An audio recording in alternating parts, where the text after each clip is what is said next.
یہ رسول پاک کی حیات کی سب سے بڑی مثال ہے۔ میرے عزیزوں، میں کہتا ہوں دولہے کے لیے سجایا گیا تھا تو سجاوٹ ختم ہونی چاہیے کہ نہیں؟ سجاوٹ ختم ہو جانی چاہیے تھی۔ یہ سجاوٹ آج بھی ہے۔ یہ اسی کی بات کی دلیل ہے کہ وہ دولہا آج بھی موجود ہے۔ وہ جو نہ تھے تو کچھ نہ تھا، وہ جو نہ ہو تو کچھ نہ۔ وہ اگر نہیں ہے تو پھر کچھ نہیں ہونا چاہیے۔ تمہیں ماننا پڑے گا سب کچھ ہے تو وہ بھی ہیں، سب کچھ ہے تو وہ بھی ہیں۔ وہ جو نہ تھے تو کچھ نہ تھا، وہ جو نہ ہو تو کچھ نہ ہو۔ جان ہے وہ جہان کی، کیا ہے وہ؟ جان ہے وہ جہان کی۔ ارے جان ہے تو جہان ہے۔ تم سب زندہ ہو، اگر جان ہی نکل گئی تو تم سب مردہ ہو جاتے۔ جان ہے وہ جہان کی۔ رسول پاک صلی اللہ تعالی علیہ وسلم کیا ہے؟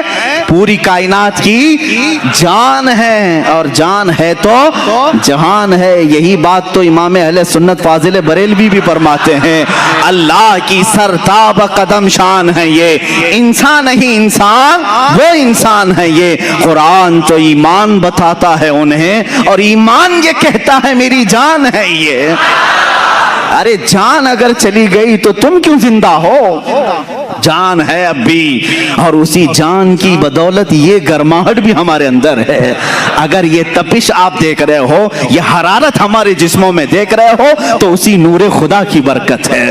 وہ رسول پاک کی تربت انہر سے چھن کر آنے والی روشنیاں ہمارے سینوں کو آج بھی منور و مجلہ کی ہوئی ہے۔